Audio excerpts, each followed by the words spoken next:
Boa noite! Olha só quem reapareceu aqui para uma live e numa terça-feira às 7 horas da noite. Completamente assim, diferente, né? Nossas lives costumam ser quinta-feira às 7 horas, mas devido a essa urgência de pauta da educação, a gente teve que voltar com tudo aí pro amarelo, né? A gente tinha até feito uma live dizendo que não íamos mais fazer lives esse ano, né? Por causa desse fim de ano conturbado, mas aí aconteceu que temos uma pauta muito importante sendo discutida aí politicamente, né, na Câmara e no Senado, e que impacta todos nós que somos educadores. Então, por isso, o Amarelo vem hoje, terça-feira, 7 da noite, para bater um papo sobre o que está acontecendo aí e que a gente teve essa urgência de falar com vocês sobre isso. Bom, meu convidado já entrou aqui na live, vai ser o Gustavo Trajano. Eu já vou colocar ele aqui para fazer esse papo aí sobre o Fundeb, que vai ser o tema dessa nossa conversa de hoje. Na verdade, sobre o novo Fundeb. E o Gustavo tá entrando aí, o Gustavo. E aí, Gustavo, tudo bom, Boa, meu amigo? boa noite, fala Pedro, tudo bem? Me escuta bem? Te escuto bem, perfeitamente. Gustavo, Ah, beleza, então. vamos conversar sobre o Fundeb, sobre esse novo Fundeb. Mas antes, né, como já é de tradição aqui no Amarelo, queria que você fizesse uma rápida apresentação, né? Quem é você e por que que nós vamos conversar sobre esse tema hoje, beleza? Uhum. Então, primeiramente, né, boa noite, Pedro, mais uma vez, boa noite para todos que nos acompanham aí pelo Instagram do Amarelo. Primeiramente, queria, verdade, de coração, agradecer ao convite, né, de estar participando aqui com vocês. É realmente uma honra estar participando de um programa tão legal que eu venho acompanhando aí desde o início. Então, agradeço demais e parabenizo pela iniciativa de vocês de novo, né, mais uma vez. Como o Pedro já disse, meu nome é Gustavo Trajano, eu sou formado em História na área da licenciatura, sou um professor, o que hoje estou fazendo o mestrado na mesma universidade, eu trabalho um pouco com as políticas públicas da educação e pelo fato também ter formado na área da licenciatura, eu também tenho uma passagem pela questão das políticas públicas e política e gestão educacional. Então, a ideia é conversar e bater um papo um pouquinho sobre o novo Fundeb e as questões que estão circunscritas aí. Eu estou trabalhando hoje com as políticas públicas educacionais, mais especificamente dentro do estado de Minas Gerais, onde eu vou estar pensando um pouco sobre as relações federativas entre esses entes subnacionais, que são o governo estadual de Minas Gerais e os seus municípios, durante o governo do PSDB, que é o Aécio Neves e o Anastasia. Mas, de toda forma, é um pouco isso, assim, para não entrar muito nos detalhes. Mas estou aqui mais ou menos por isso. Perfeito, meu amigo. Meu amigo Gustavo, historiador. Eu adoro conversar com historiador, porque eu acho que todo historiador é inteligente, assim. Não todos, né? Mas, assim, a grande maioria. E também, Há meu futuro controvérsias. mestre em educação, né, meu amigo? Tá quase lá. Né? Metade já foi. Ingressei no mestrado no início desse ano. Agora terminei aquela primeira etapa, onde a gente cumpre as partes mais burocráticas e administrativas, né? Aquela coisa mais de cumprir as horas e tudo mais. E agora, nesse segundo ano, a gente põe a mão na massa de fato, coloca a pesquisa para rodar e para funcionar. Então, tô no departamento de educação pesquisando sobre políticas públicas educacionais e futuramente aí se concretizando como um mestre na área da educação. Perfeito. Daqui a pouco teremos mais um excelente mestre para contribuir aí com a nossa área que está precisando muito de bons profissionais como você. Pessoal, é o seguinte, nossa conversa hoje aqui no Amarelo é sobre o Fundeb. Fundeb é o Fundo de Manutenção e Desenvolvimento da Educação Básica e de Valorização dos Profissionais da Educação. Quem acompanha o Amarelo sabe que a gente fez um post já há algum tempo, né, comemorando a aprovação do novo Fundeb. Por quê? O Fundeb, até então, ele tinha uma data de vencimento, né, que seria que é, né, até dezembro deste ano. Então, o Fundeb é o principal meio de financiar a educação pública brasileira, né? E esse fundo ia acabar em dezembro. Então, houve uma grande movimentação, uma correria mesmo, politicamente, para que se fizesse um novo Fundeb, né? Porque não dá para ficar sem recursos para financiar a educação básica. Comemoramos juntos aqui a aprovação desse novo Fundeb, né? Com muita luta, garantimos a aprovação desse novo recurso, né? Esse financiamento. Só que a luta não acabou. Queria que o Gustavo falasse com a gente o que está acontecendo, por que voltamos a falar sobre o Fundeb, por que há preocupação ainda sobre o Fundeb, deu certo ou não deu certo? Faz um panorama aí para a gente. Então, né, o Pedro já introduziu muito bem aí, o Fundeb é esse Fundo Nacional de Financiamento da Educação Básica, né, o ensino básico que vai aí do o ensino infantil, o ensino fundamental e o ensino médio, vão estar sendo responsabilidade de ser financiadas por esse fundo que a gente tem ele até o final desse ano e que ele foi votado tanto na Câmara quanto no Senado, nos 2 turnos, foi aprovado para que ele se tornasse permanente, ele se tornasse um ganho constitucional onde a gente não vai perdê-lo mais. Então, eu acho que isso já é um ponto que a gente tem que enfatizar e comemorar muito mesmo, porque realmente são ganhos que a gente precisava, porque senão vocês podem ter certeza que as escolas dos seus bairros, tanto municipais quanto estaduais, elas sequer teriam condições de pagar os professores que dão as aulas para os nossos filhos todos os dias. Então, assim, o Fundeb ele já é um ganho e tem que ser comemorado independente de qualquer coisa. Só que ainda existem alguns entraves, né, alguns impasses e algumas discussões que elas estão sendo realizadas para que o Fundeb ele de fato possa começar a acontecer em janeiro, a partir de janeiro de 2021, que é o processo de regulamentação nas 2 casas, tanto na Câmara dos Deputados quanto no Senado também. Então, a gente teve alguns problemas, né, assim, do ponto de vista de quem defende que o Fundeb é público, de fato, que o Fundeb é uma luta para, de fato, fortalecer a educação básica pública brasileira, é que na Câmara dos Deputados a gente teve foram colocadas algumas questões em debate para, de fato, regulamentar esse Fundeb, mudando um pouco do texto original, que foi algo que foi construído ao longo de muitos e muitos anos, pelo menos desde 2015, as discussões elas são intensas por trás desse novo Fundeb, porque já era previsto que ele acabaria. O Fundeb ele é a continuação de um programa que foi formulado ainda no governo Fernando Henrique Cardoso, mas que ainda ele tinha uma limitação para o ensino fundamental. Ele se chamava Fundef, era um fundo que financiava a educação fundamental, o ensino fundamental. Passa a ser algo mais amplo durante os governos do Lula, onde esse Fundeb, esse financiamento, ele passa a financiar toda a educação básica e não só o ensino fundamental, só que ele tinha uma data de validade para acabar, que é no final desse ano de 2020. Então a gente precisava fazer alguma coisa. Então o projeto foi regulamentado, foram vários ganhos.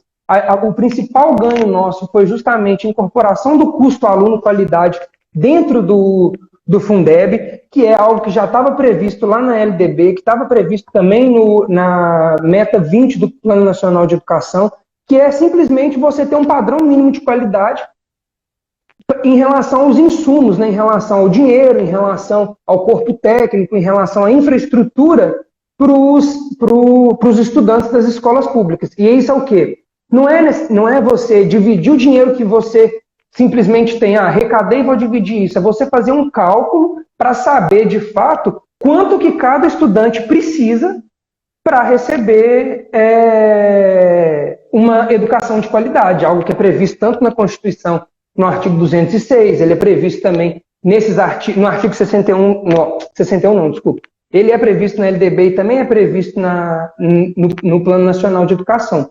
Então, assim, é uma luta que a gente precisa, até porque, só para aproveitar, né, Pedro, vou falar um pouquinho de uma outra coisa para relacionar com isso, para a gente ter a noção e a dimensão da importância tanto do Fundeb e pensar também nesse custo aluno-qualidade inserido dentro do Fundeb, né? Que é o fato de que muitas vezes os argumentos são o Brasil ele gasta muito com educação mas ele não sabe gerir essa educação. A gente gasta na média dos países da OCDE, por exemplo. Então fica aquela coisa, nossa, o Brasil gasta muito, mas não sabe gastar. Isso é um pouco falso, né, em certa medida, porque realmente, em relação ao PIB, nossa porcentagem de investimento em educação é muito próximo dos países da OCDE. Só que, ao contrário disso, nosso investimento por cabeça, né, por aluno, é muito inferior a todos esses países que estão dentro da OCDE. Então é uma mentira, assim, é uma falácia, né, é um meio argumento, é uma meia verdade. De fato, a gente investe essa mesma porcentagem equivalente a países desenvolvidos. Mas esse patamar ele muda completamente quando a gente vai olhar o gasto aluno, o gasto por aluno de cada um desses estados. Assim, isso é só um parêntese para a gente entender da importância da dimensão daquilo que a gente está falando hoje, que é o Fundeb. Então, assim, aí tudo bem, isso tudo está sendo regulamentado. Agora, a União ela aumenta a sua participação tanto na redistribuição quanto na suplementação dos estados e dos municípios que não conseguem atingir a quantidade mínima que é estabelecida para cada matrícula, né, para cada aluno na relação desse financiamento. Então, assim, são vários ganhos mesmo, mas nesse processo de regulamentação na Câmara dos Deputados, eu acho que são 3 questões que me chamam a atenção e chamam a atenção de um modo geral, para todas essas pessoas que estão pensando que, de fato, o Fundeb ele é público mesmo, né? Ele é um financiamento que tem que ser destinado para a educação básica pública, porque são as pessoas que estão na educação básica pública que precisam cada vez mais de insumos para a gente conseguir ter uma educação de qualidade, algo que é garantido constitucionalmente por nós. Então, assim, eu vou pontuar esses 3 pontos e eu acho que a gente pode ir desenrolando a conversa ao longo disso, né? Eu acho que a primeira coisa que é muito problemática no processo de regulamentação do Fundeb que foi na Câmara, que aconteceu na Câmara, foi justamente que a destinação para entidades filantrópicas, o Sistema S também está incluso nessa, né?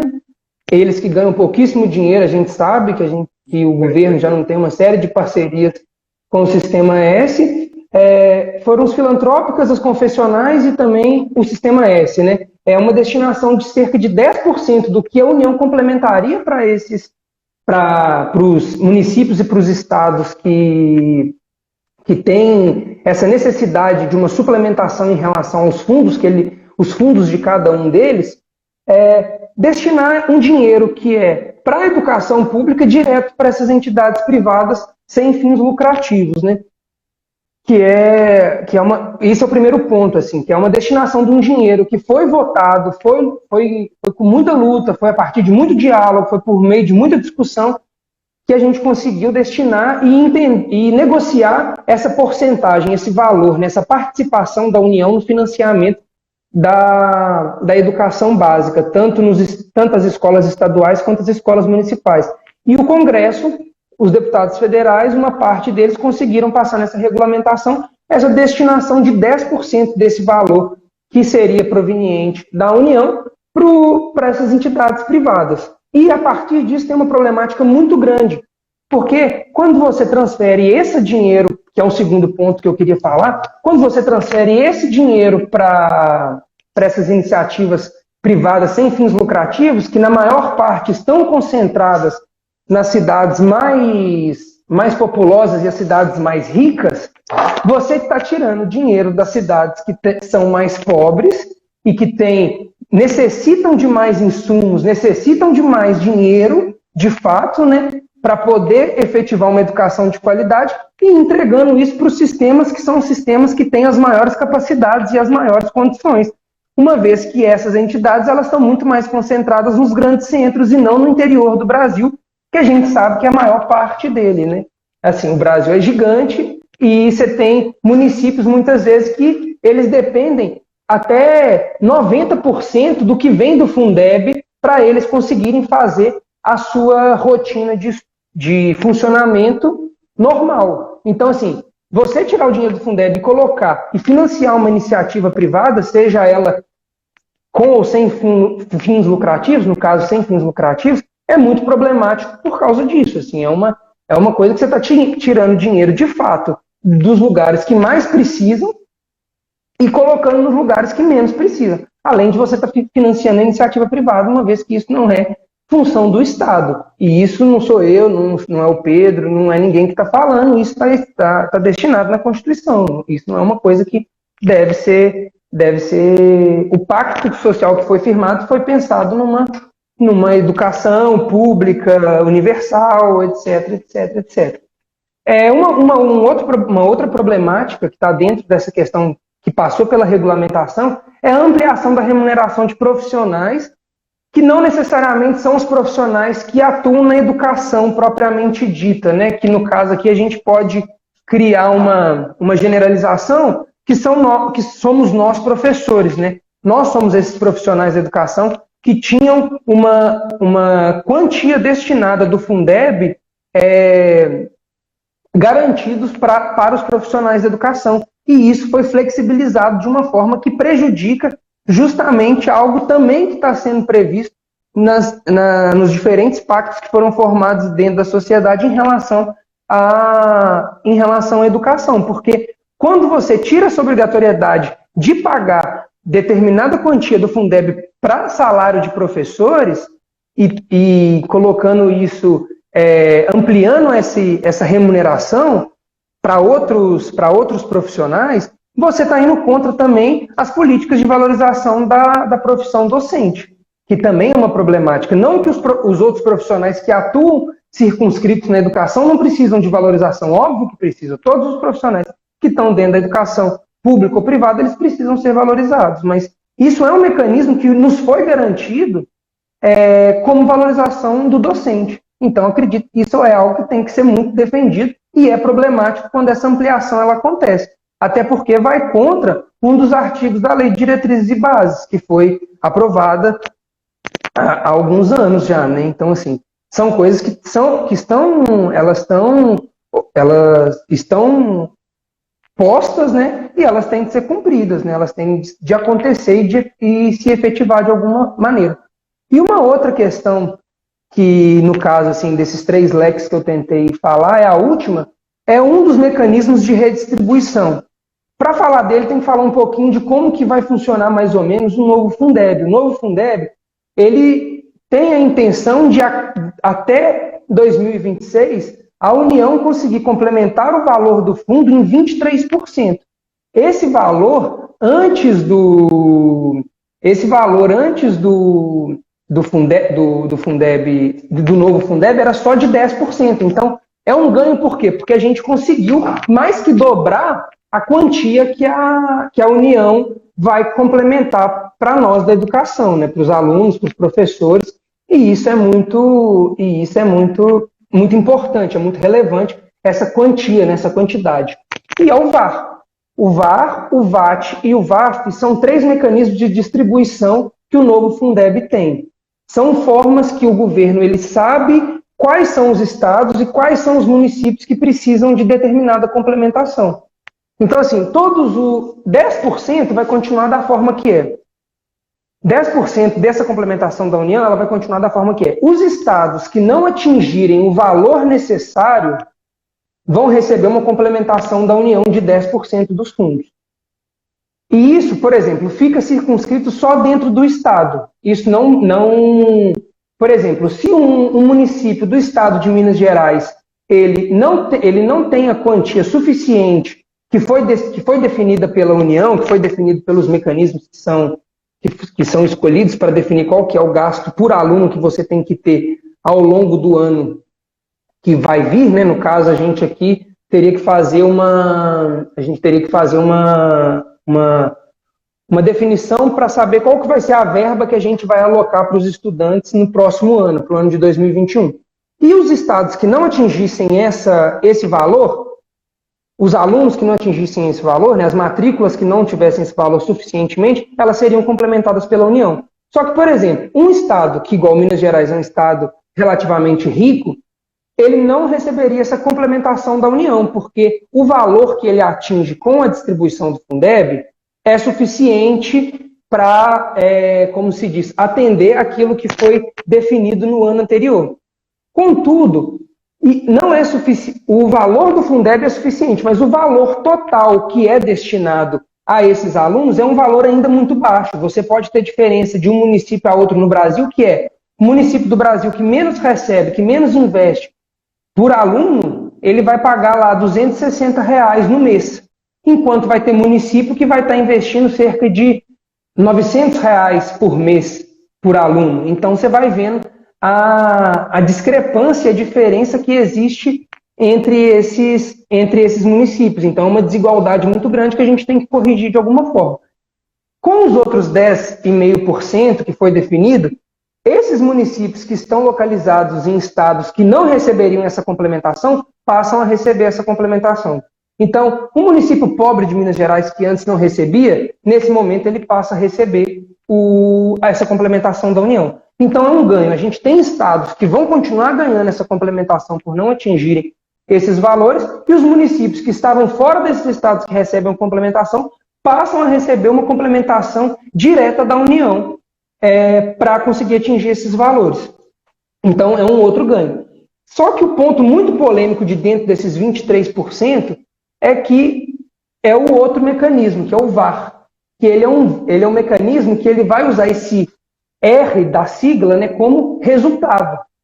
E o que é isso? Né? Como que é resultado? É uma transferência que ela vai estar diretamente relacionada com os resultados dos alunos nas avaliações externas. Né? Quais serão essas avaliações externas ainda não está definido, não está regulamentado, porque eu acho que o VAR, esse mecanismo, ele tem até o ano de 2022 para ser regulamentado e para ser concretizado de fato.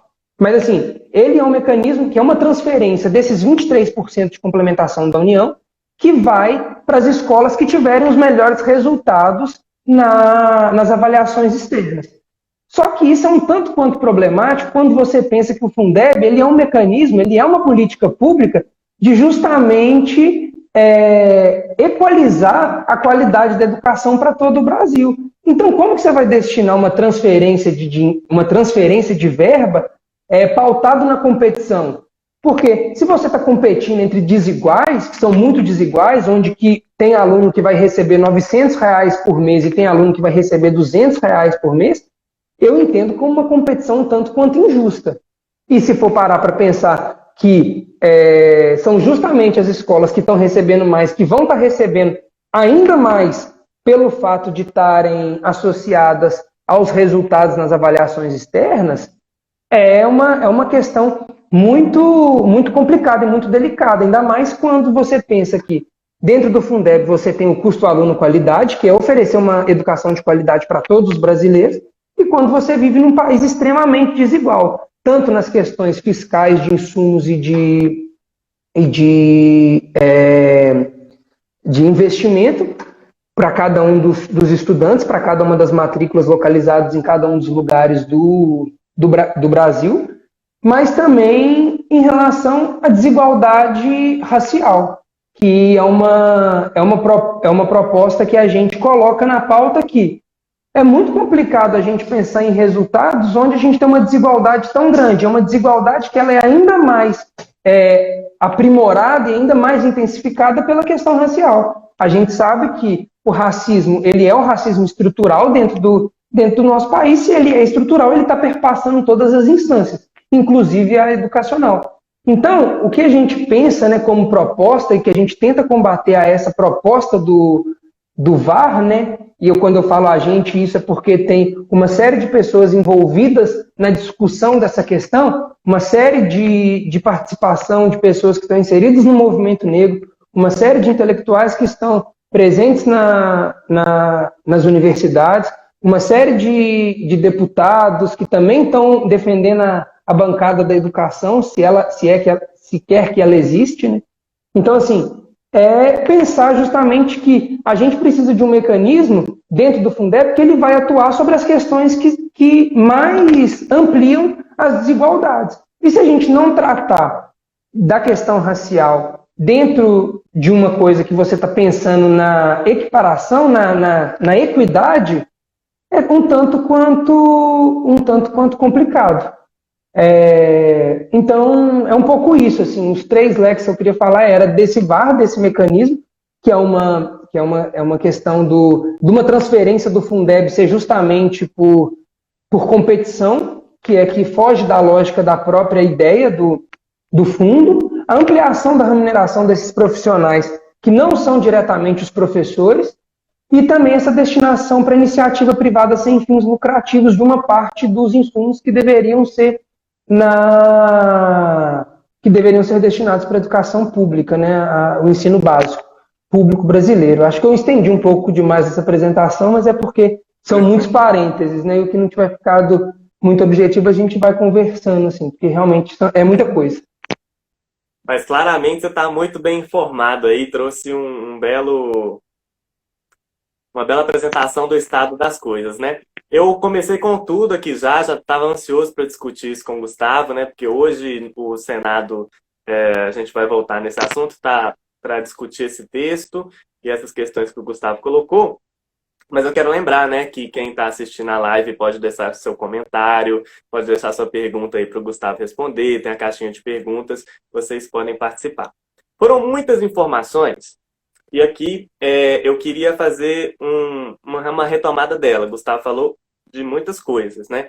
E eu acho que, para quem não está muito inteirado do assunto, é bom a gente voltar com calma para cada uma delas. Primeiro, o Fundeb, né, de novo. Ele é esse fundo, o principal fundo que financia a educação pública básica. O que é educação pública básica? É pré-escola, é creche, é educação infantil, é ensino fundamental, é ensino médio e é educação de jovens e adultos. Então, é um fundo arrecadado, né, dinheiro para financiar todo esse sistema de educação básica. De onde vem esse dinheiro? Impostos. Quais impostos? Municipais e estaduais. Onde é que entra o governo federal nessa? Uma parte dos impostos federais. Até então, como o Gustavo bem disse, era 10%, né, desses impostos federais que o Estado brasileiro contribuía. No texto que foi sugerido e até então aprovado, o Estado até 2023, né, Gustavo? Até 2023? Uhum. Até 2026. 26. 26, né? Isso, 2026. Ele se compromete, né, gradualmente a sua contribuição ser de 23%. Então, o Estado amplia, dobra, né, como o Gustavo falou, mais que dobra a sua participação. Isso é muito importante, é mais recurso, é mais dinheiro. Gustavo, eu queria, na hora você falou, e eu queria que a gente tivesse problematizado isso. Você trouxe um dado muito interessante, que na imprensa fala-se muito isso, que o Brasil investe muito em educação, né? Investe grande parte do PIB em educação, assim como a média dos países da OCDE. Isso é uma mentira. Eu queria que você voltasse nisso para a gente discutir. Por que é uma mentira? Não é nem uma mentira, né? É uma meia-verdade, por assim dizer. Por quê? Realmente, em relação à porcentagem do PIB, o Brasil ele investe mais ou menos a média dos países da OCDE, que a gente vai considerar aqui como os países mais desenvolvidos em resultados educacionais, em resultados econômicos, sociais, a questão de um estado de bem-estar social muito mais bem consolidado e tal. E aí acontece uma argumentação que o quê? O Brasil ele investe, coloca tanto dinheiro quanto esses países, né? Então o que acontece que nossa educação apresenta resultados tão ruins, né? E isso vai sendo debatido e vai sendo debatido e vai sendo batido na gente o tempo todo, né? Porque a gente bota dinheiro na educação, por que ela não engrena, né? Por que ela não vai para frente? Mas quando você vai para outro gráfico, que aí é o gráfico de fato que importa, que é o gasto não, eu não gosto dessa palavra gasto quando a gente vai tratar de educação, mas o investimento para a educação por aluno, no caso do Brasil, é muito menor do que a média dos países da OCDE. Então, o que a gente gasta por aluno, o que a gente gasta com um estudante do 6º ano, é muito menor do que quando um país, sei lá, a Noruega, investe num aluno equivalente ao 6º ano do Brasil. Essa quantidade, assim, é uma discrepância muito grande. O Brasil está entre os que menos paga esse investimento, né, por aluno. E isso considerando, fazendo cálculo com os alunos que estão dentro da escola. a gente ainda tira dessa conta cerca de 2 milhões de estudantes que estão em idade escolar, mas estão fora das escolas. Então, esse valor per capita ainda seria menor se a gente fosse analisar e fosse fazer o cálculo, não só com os alunos que estão que estão matriculados no ensino básico, mas se a gente for considerar todos os estudantes não, mas todas as crianças e adolescentes que têm idade escolar e não estão dentro das escolas. Então, assim, esse investimento na área da educação, esse investimento per capita, essa mensalidade paga para cada um desses alunos estarem na escola pública no Brasil é muito menor do que em qualquer um desses países que a gente se aproxima no gasto, né? Então, essa meia-verdade, ela é difundida, ela é dita, ela é repetida incansavelmente, como se realmente o nosso problema se resumisse a uma má gestão ou uma má formação dos professores. Óbvio que eu não estou tirando esse mérito. Existe sim problemas de gestão, existe sim problemas de formação, existe sim problemas de formação continuada, existem diversos problemas, mas não é só isso.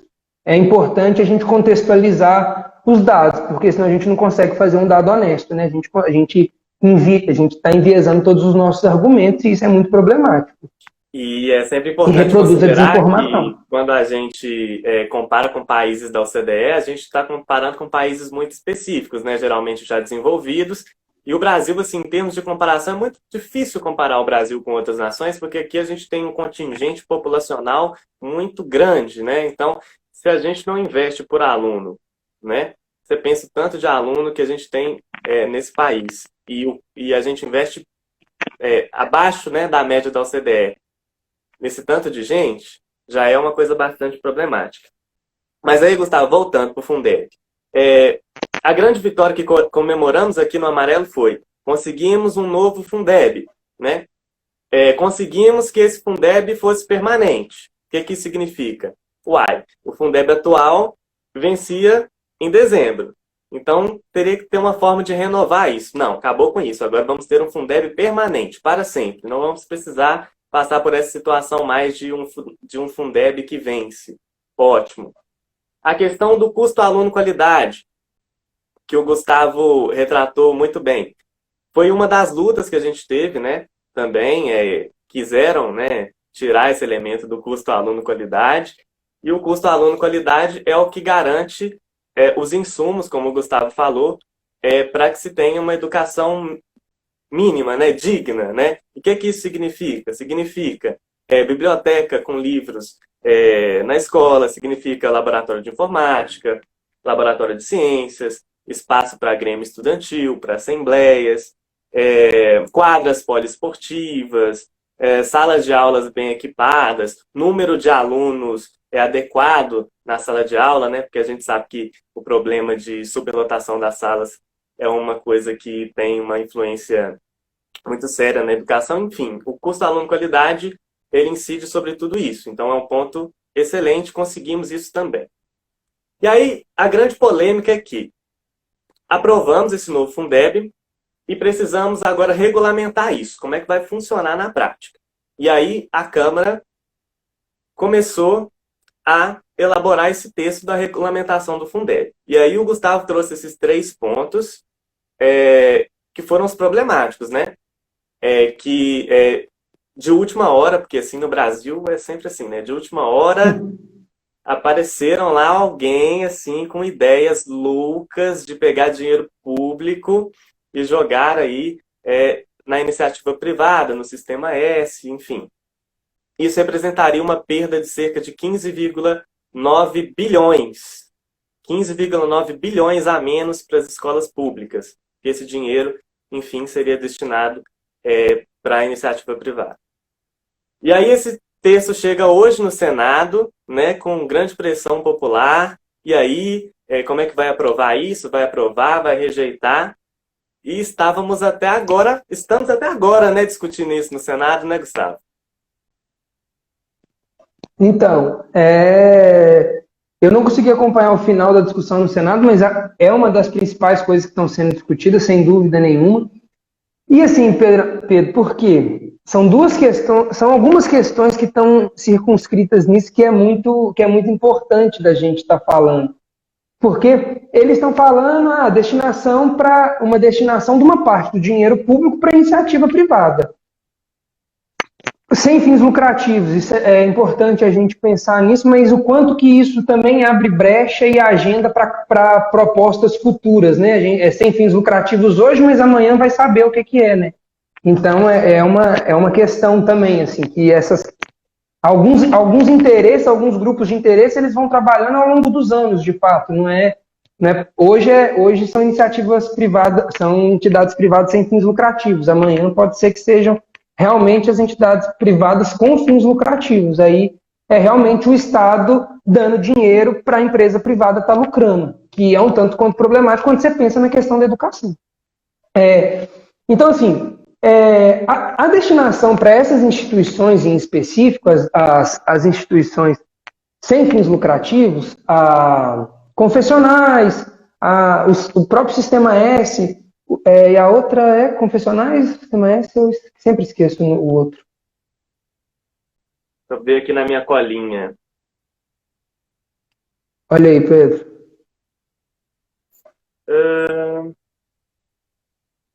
Cadê, Jesus? Instituições privadas, escolas profissionalizantes, escolas comunitárias e escolas filantrópicas, né? Isso.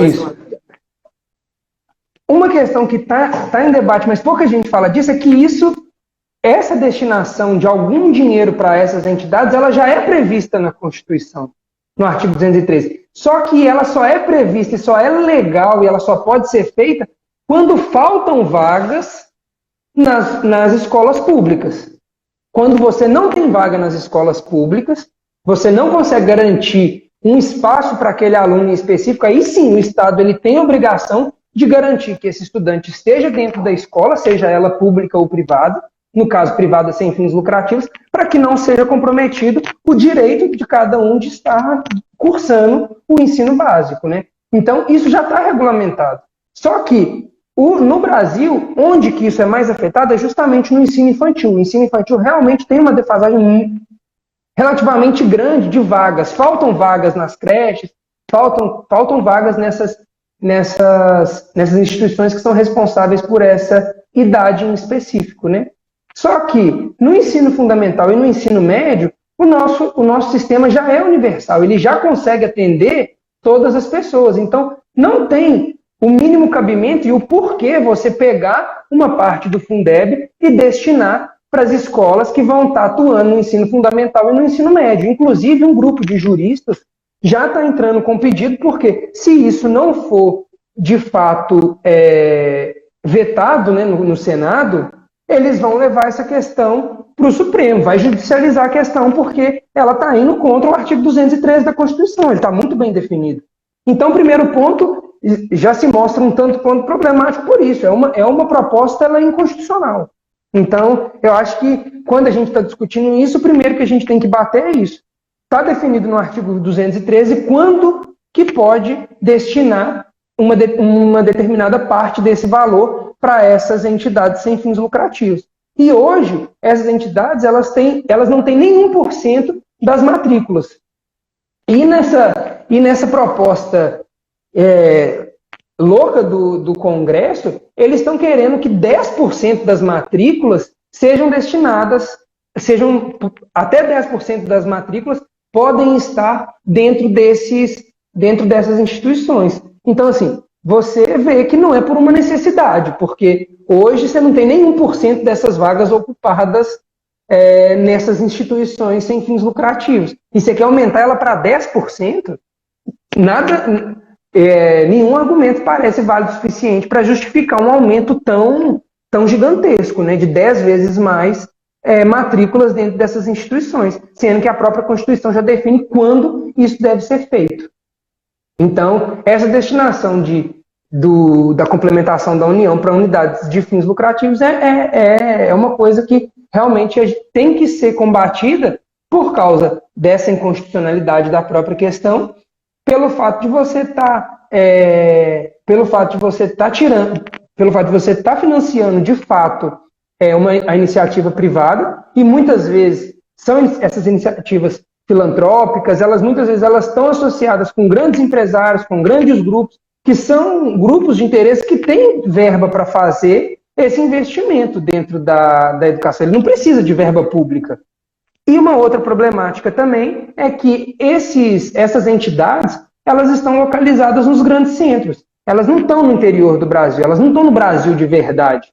Então, assim, você vai estar tirando dinheiro que deveria ser destinado para matrículas que estão espalhados em todo o interior do Brasil, e você vai centralizar ainda mais dinheiro em espaços, né, em localidades que você já tem uma determinada condição. E só para a gente ter noção mais ou menos da gravidade disso, Pedro, e a dimensão em valores que isso pode trazer de perda para a educação, é um cálculo que foi realizado pela campanha de valorização,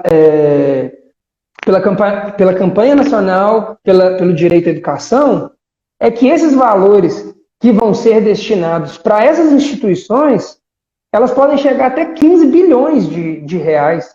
É 15 bilhões de reais a menos para a educação pública.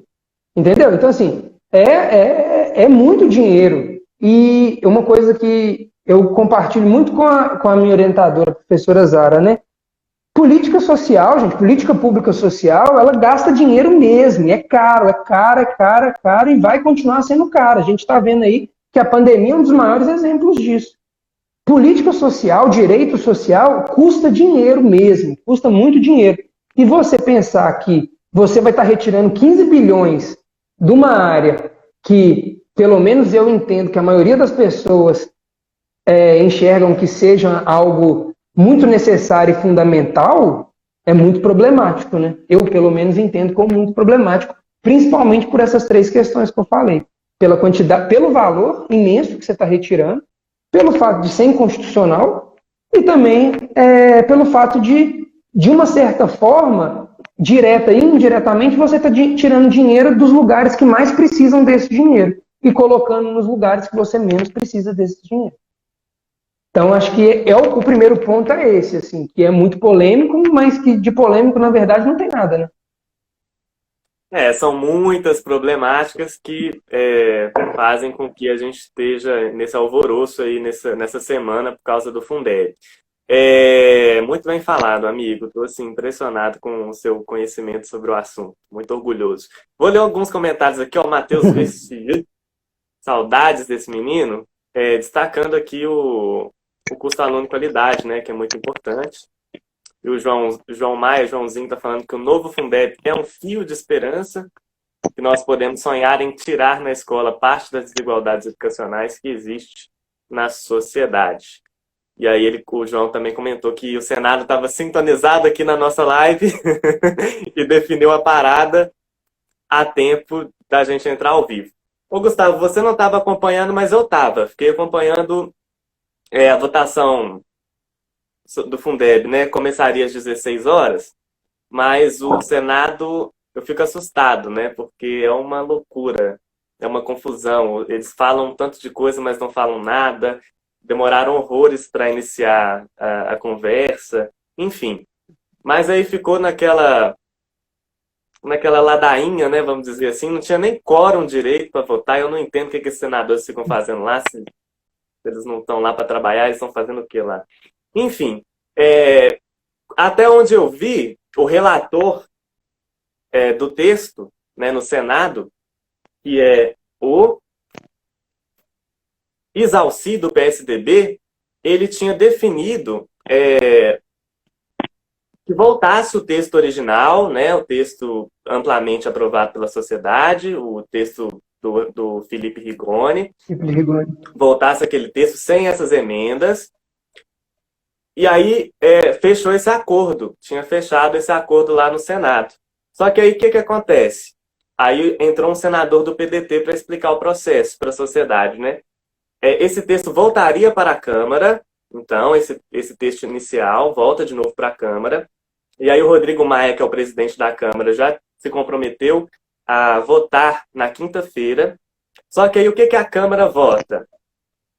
A Câmara vota esse texto que a gente problematizou, que você trouxe aqui com todos esses problemas, decide por esse texto ou decide pelo texto que o Senado mandou. Ou seja, a luta continua. Temos que pressionar os deputados a votar o texto que queremos, né? Então, e acho que é um pouco do que o João acabou de perguntar aí também, falando sobre como que esse projeto volta para a Câmara, né?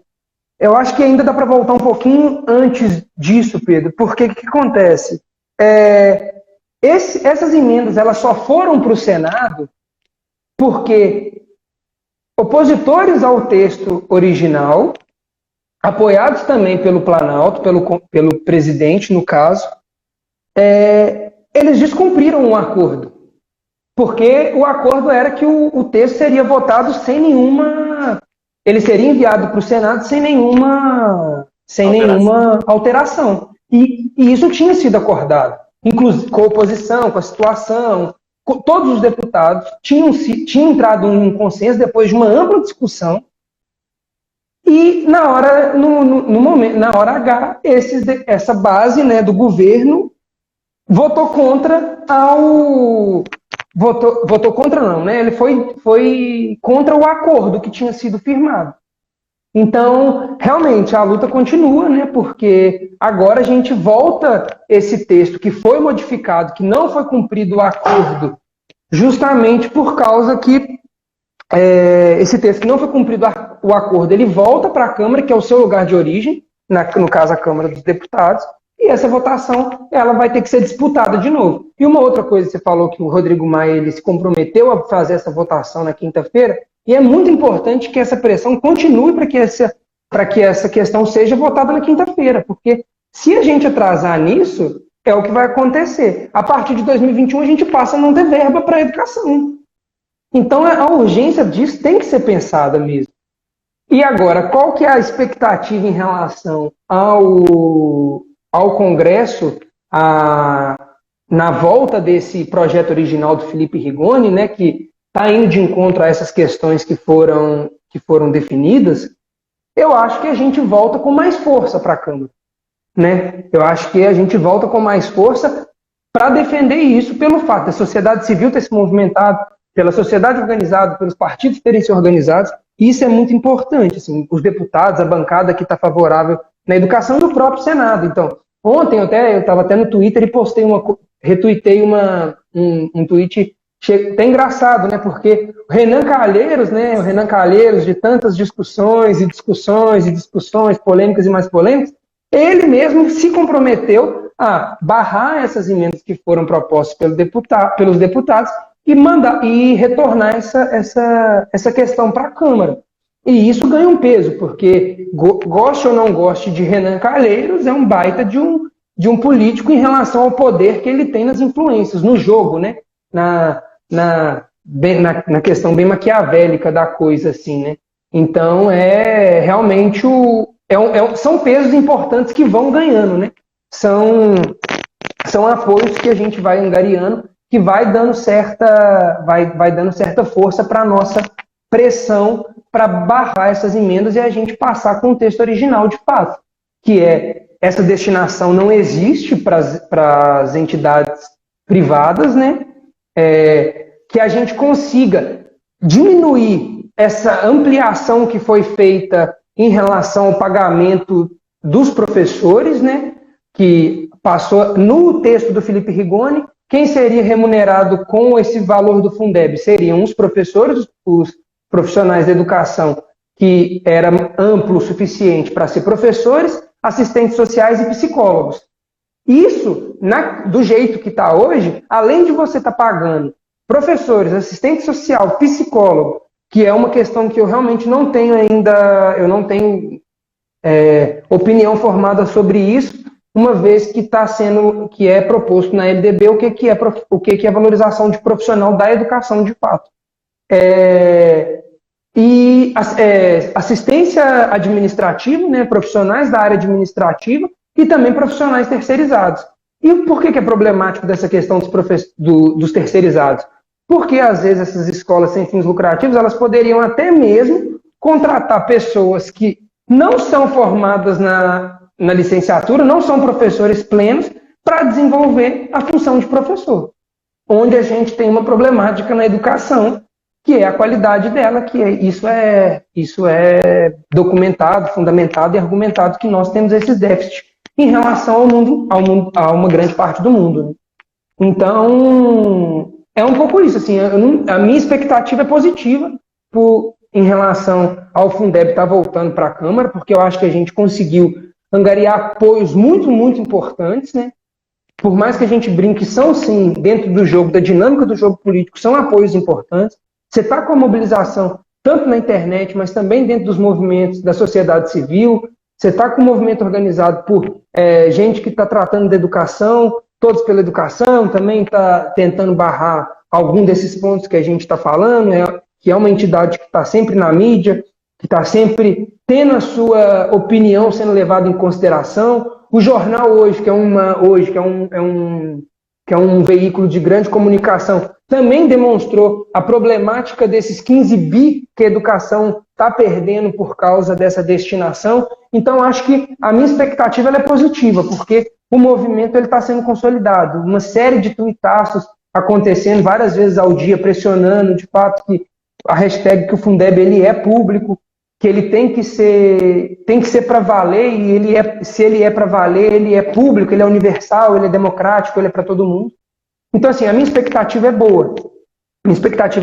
Só que é o que você disse, a batalha ainda continua. Tanto para a urgência dessa questão, ela tem que ser discutida, porque a gente não pode ficar sem uma regulamentação de algo que passa a valer a partir do ano que vem já, numa situação tão complicada que é o contexto da pandemia, e a gente tem que pressionar para que essas emendas que essas emendas não passem e que os acordos que estão sendo firmados, eles não sejam descumpridos e nem sejam incentivados a serem descumpridos.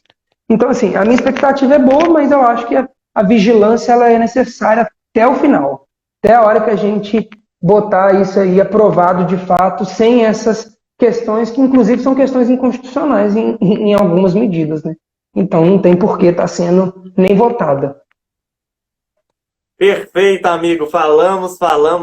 Já tem 52 minutos que a gente está aqui falando sobre o Fundeb, sobre toda essa polêmica, toda essa luta. Então, já estamos aí na reta final da nossa live. Acho que deu para o pessoal pegar, sentir um pouco o drama, né? Desde o início da votação do novo Fundeb, da sua aprovação inicial, foi uma luta. Foi uma luta muito difícil. A questão do custo aluno qualidade, eles tentaram tirar de tudo quanto é jeito. Então, assim, a gente teve que ficar vigilante, atento, lutando, pressionando nas redes sociais, porque a rede social, querendo ou não, ela é um instrumento de luta também, porque, né, mundo moderno, estamos aí, né? O mundo moderno também traz essa dinâmica, né? E agora temos que continuar, porque a luta não para. E mexer com a educação é sempre luta, né? Luta, porque sempre tem alguém querendo prejudicar. E a gente está vendo esse novo Fundeb como uma oportunidade de garantir um mínimo. Porque é o mínimo, gente. É o mínimo. Educação pública de qualidade. Gratuita, de qualidade para todos. Outra coisa que eu queria até comentar com você, Gustavo.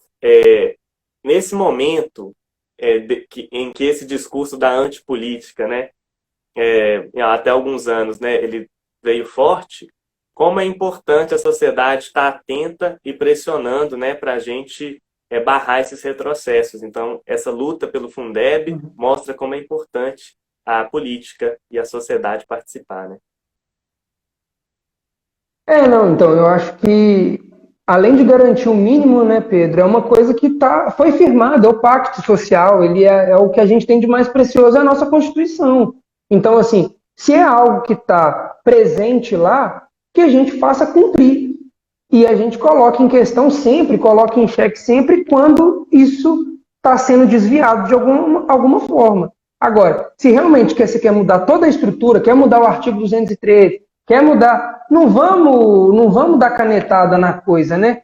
Bota para votar, faz uma emenda, chama no Congresso, tenta colocar essa pauta, mas agora, na canetada, no grito, isso não dá. E é por isso que a gente tem que continuar, sem dúvida nenhuma, pressionando em todos os meios que a gente tiver. Até porque você falou que a rede ela é uma estratégia de luta, sim. Até porque a gente sabe que o que a gente tem de mais retrógrado, mais reacionário e de maior caos no país hoje se fortaleceu por via dessa rede, né?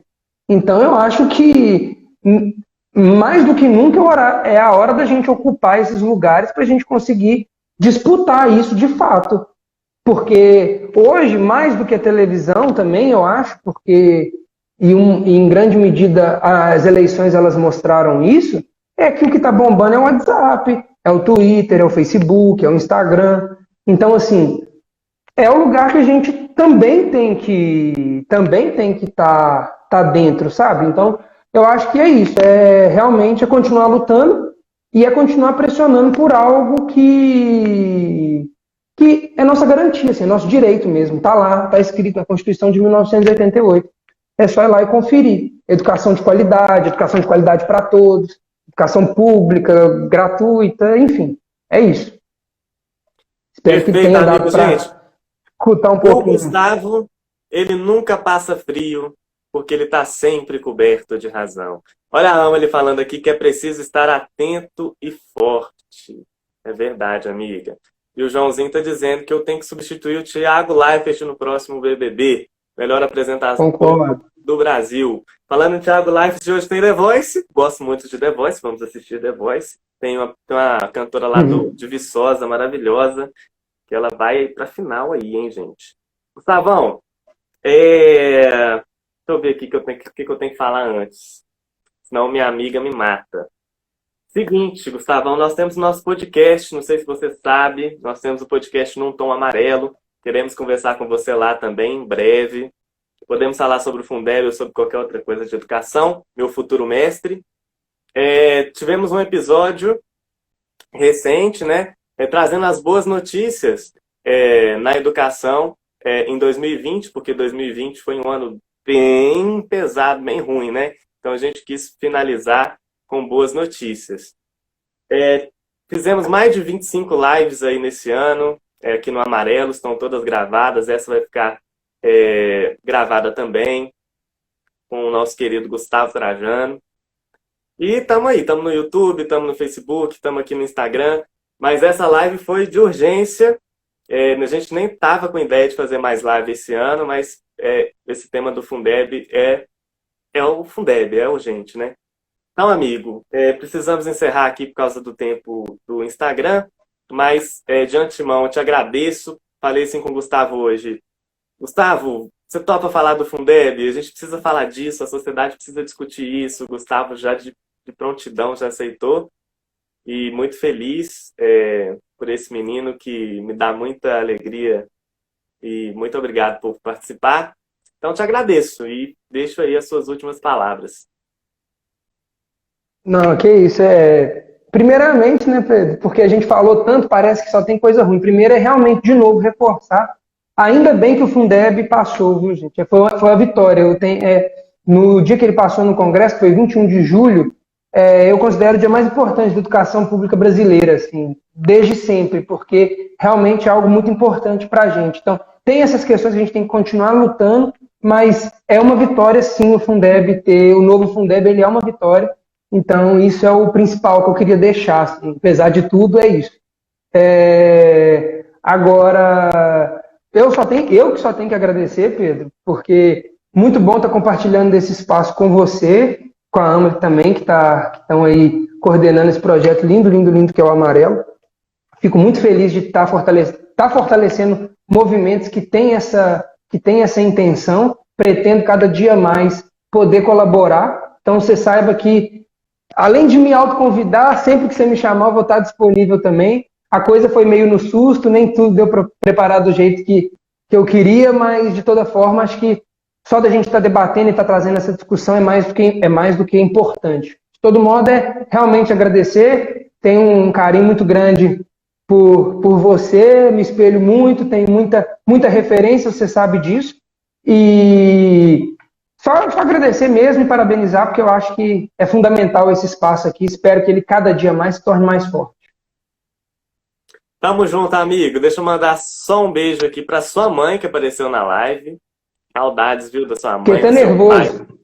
Menina, a Aninha tá aqui também, sua Ana namorada. também. Tem o Matheus, maravilhoso, saudades dele também, saudades de toda essa galera. Você trouxe a sua turma boa, como diria o Ciro Gomes, para te acompanhar aqui. Um beijo Trouxe a para todo mundo. galera. Obrigado, gente, para quem acompanhou a live e até a próxima. Valeu, Gustavão. Valeu, Pedrão.